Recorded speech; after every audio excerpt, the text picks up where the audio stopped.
I'm Justine Cassell. I'm a professor at Carnegie Mellon, and I'm also the Associate Vice Provost for Technology, Strategy, and Impact. So the work that we're showing here today is kind of futuristic work. It's a virtual child, a virtual peer to real children. And we know that children learn many things better with their peers than they do with adults. And the virtual peer system is a way of taking advantage of that. In this particular instance, the virtual peer is teaching children who speak a non-mainstream dialect of English about how to think about where you might use what dialect. So the context in which you might use your home way of speaking and the context in which you might use your school way of speaking.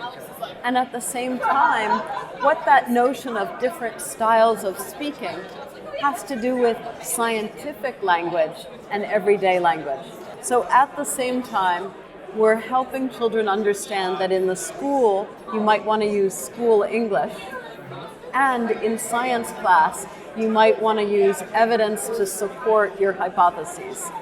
And we're bringing those two concepts together through the use of a virtual peer that can play with real children and help them understand those concepts of science communication and the use of dialect. So is this being used in any schools yet?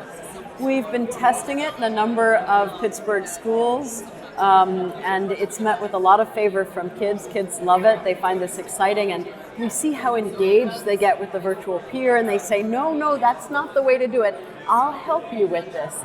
So they kind of take that virtual peer as not real, because they know it's a cartoon character, but as a way to encourage. It somehow encourages them to think more deeply about concepts that teachers have a hard time conveying.